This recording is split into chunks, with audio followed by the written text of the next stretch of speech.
have a new Tibetan Buddhism book, Foundation of Sowa Rigpa by Dr. Nida Chenagtsang. It came in the mail a week ago. Finally accessed the mailbox.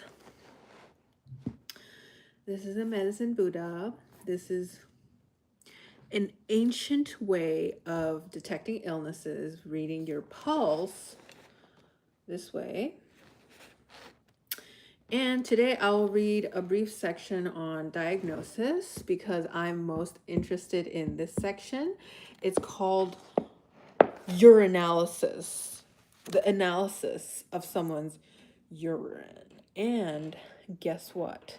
I have melted the ghee by accident, and it looks kind of like, if you haven't drank water for a really long time, what that color would be. And I may or may not show you by the end of this video.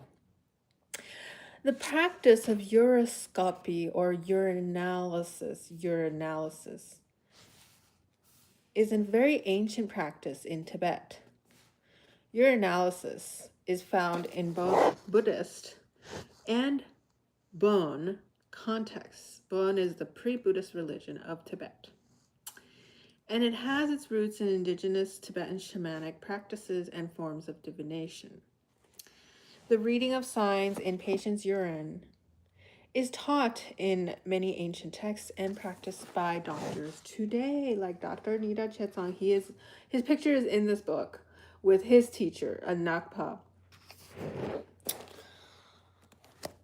As a major waste product and end product of digestion, urine carries imprints of bodily processes. Urinalysis is referred to as Tongwa Melong in a text, a looking glass or mirror in which all kinds of details about a patient's inner organs and health are clearly reflected. So here is like their sample, which is not melted ghee.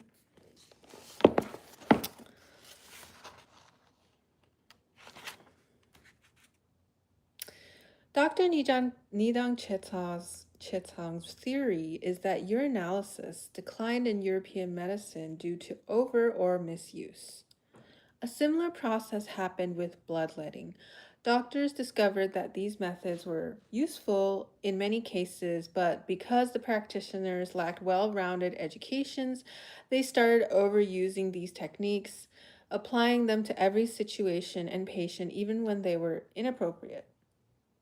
So then confidence in these methods deteriorated. In Sowa Rigpa, so this Tibetan medicine practice is called Sowa Rigpa, there are many very precise contraindications for the use of bloodletting. Qualified people are very careful not to overuse it. After a long period of having bloodletting being discredited, researchers are slowly rediscovering its effectiveness for certain conditions. It is the same with urinalysis. Examining patients' urine with the naked eye can tell us many things if we are well trained, but we should not use it as a sole and all method for diagnosis. It is merely one of the several methods which should be used as is appropriate to confirm what is happening with the patient. By the way, I'm not a practitioner of medicine. General guidelines for urinalysis. Tibetan urinalysis is a highly developed and multi-layered science.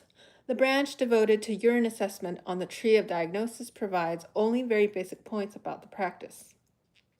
These points are considerably expanded in this text he is referring to. Dr. Nida Chenagtsang can read Tibetan very well, and there are many cool mantras in this book as well as diagrams, graphs. Great book. He uses the trees a lot to symbolize the human body as well as ethics. 9 characteristics of the urine that should be examined. The 3 points of time when the urine should be examined is when the urine is warm, lukewarm, or colder, and fully cold. That's 4 points of time. Oh, lukewarm, colder are the second. Warm, lukewarm, or fully cold. While the urine is warm, the practitioner should observe its color, steam, or vapor odor and the type of bubbles it makes when agitated. When the urine is lukewarm, the doctor should examine it for sediment and see whether the surface of the urine has a filmy layer or scum coating it. Finally, once the urine is cold, the doctor should take note of how long it took for the urine to start changing color and consistency, and overall color and viscosity of the urine after this transformation. Today, for practical reasons, many people assess urine samples at only one point in time during the medical appointment when it is collected. Even so, examining urine during all 3 stages will allow for more accurate reading. To provide the doctor with the clearest sample, patients should avoid taking medications, drugs, supplements, and vitamins, and should avoid consuming alcohol, carbonated drinks, large quantities of coffee or tea, raw foods, very spicy, salty, or fatty foods for accurate assessments.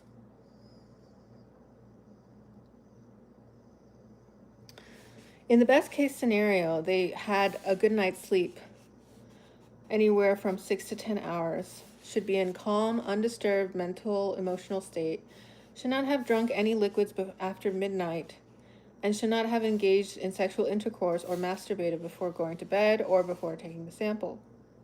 All of these conditions are rarely met, but they are worth taking note of to understand what factors complicate urinalysis. The first urine of the day, after getting up in the morning and before eating or drinking or engaging in other activities, is the only form of urine used for urinalysis. The first urine of the day should be collected in a clean container made of glass, white porcelain, steel, or some non-porous metal. Materials like clay, copper, and brass may become chemically reactive and should be avoided. The example given in the text is interesting to explain. So there's like Tibetan English texts in this book.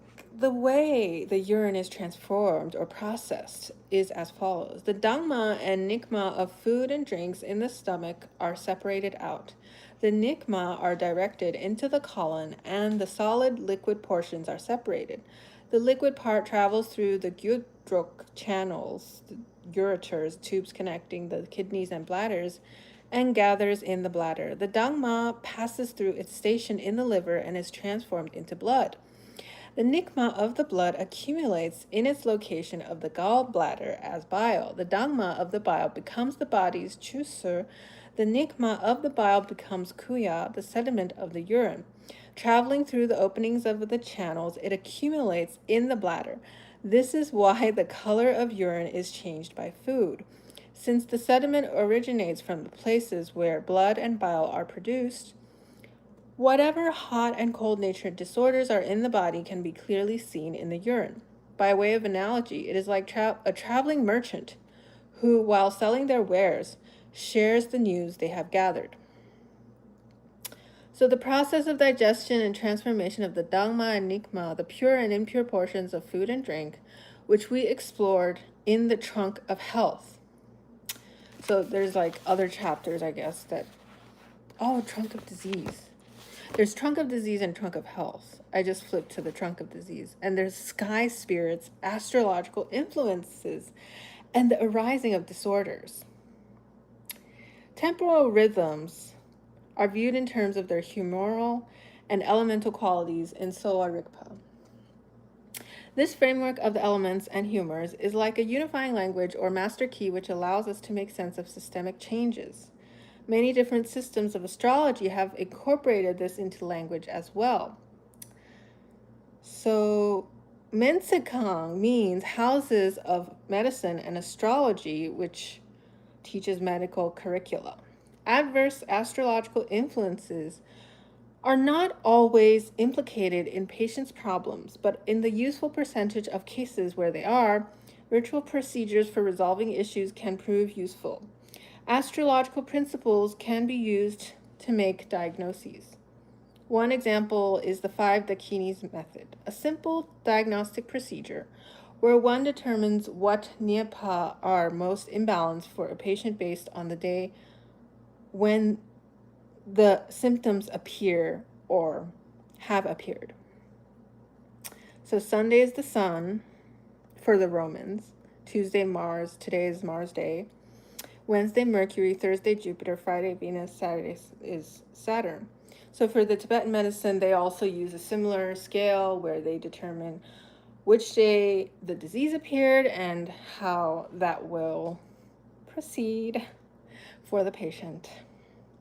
Certain diseases are linked with specific astrological influences. Epilepsy is due to neurological issues like lesions, tumors in the brain, which cause seizures. Sometimes the condition is more electrical in nature. The brain waves are irregular. In some cases, the condition is connected with the genetics. Yet, in other cases, there are no immediately discernible physical reasons for the condition. In such instances, astrological energies or spirits might be involved as kyen, K-Y-E-N. Epilepsy is said to be caused by Rahu and his retinue, the spirits of the North Lunar Node, which are also associated with eclipses, strokes, paralysis, and cerebral palsy. If a doctor suspects this possibility, they might check the patient's natal astrology. In sum, season and time-related factors can aggravate disease, but can also be used to diagnose and treat disorders as well. The second kyen is dun. In medical context, dun refers to various invisible influences that can trigger a patient's disease. So the world in Tibetan religion is an animist one.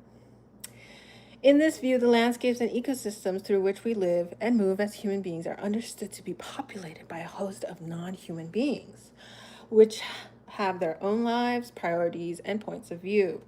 Different types of spirits are said to dwell in and have dominion over rivers, oceans, lakes, trees, mountains, and other aspects of the natural world. By mistreating, polluting, and overexploiting natural resources, humans can easily disturb the delicate balance of the ecosystem.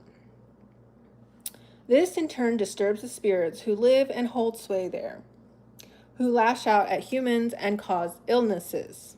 This is why the Tibetan term dun is translated in English as provocation. Our own behavior in this and other lives bring us into conflict with invisible agents who in turn act against us, creating further imbalance. So speaking about Rahu, one of the people I have met in this city that I have recently shift hoge, they have a very prominent Rahu placement with a bunch of planets conjunct in that house.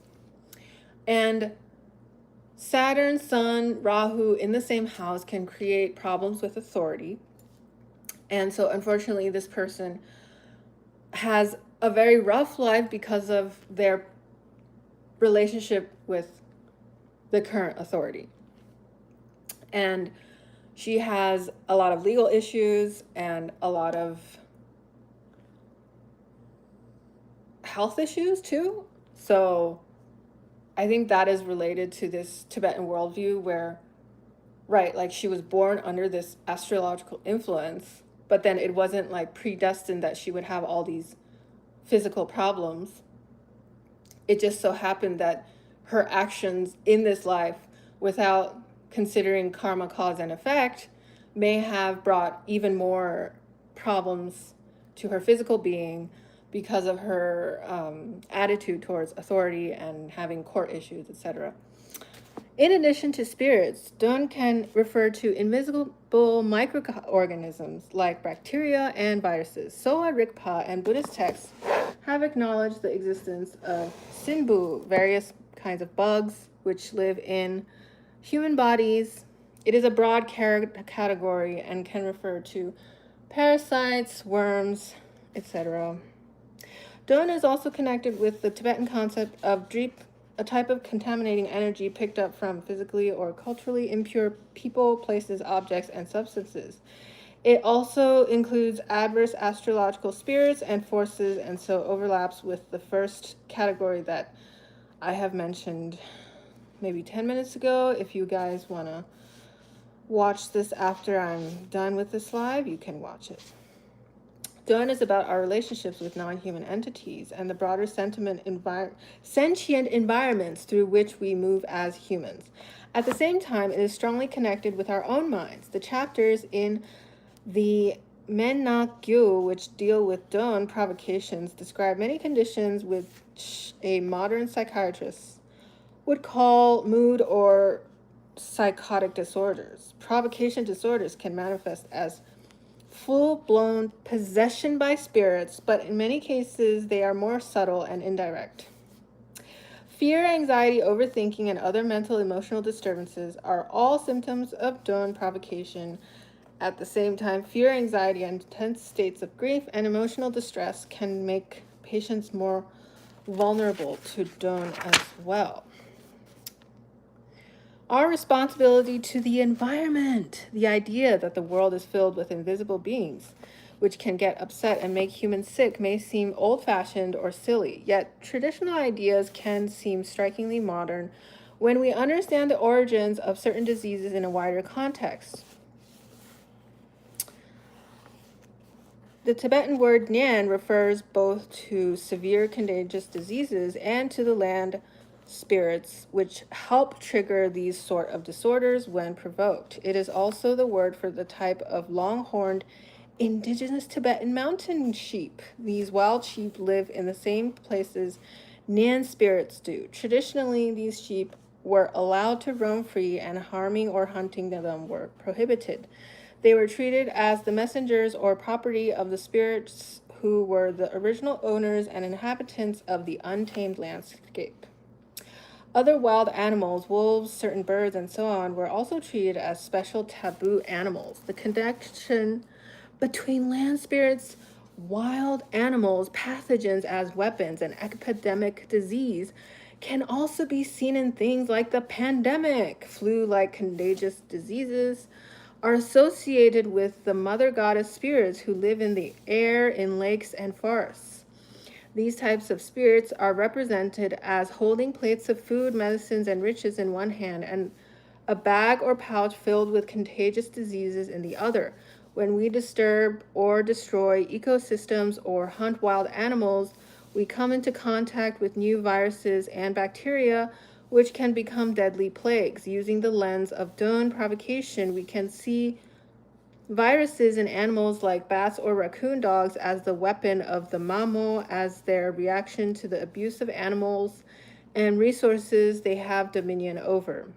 If we maintain balanced, respectful relationships with the mother spirits, they can reward us with their riches. When we act irresponsibly, they become angry and sick and open their bags of illness in retaliation. So this is the chapter on the tree of health and disease. And the study of diet and nutrition is very complex. If you guys are interested, you can also look Dr. Nida Chenagtsang up. He has a lot of videos on the subject, and hope you guys have a good weekend. Take care. Happy Lhabab Düchen. Happy Lhabab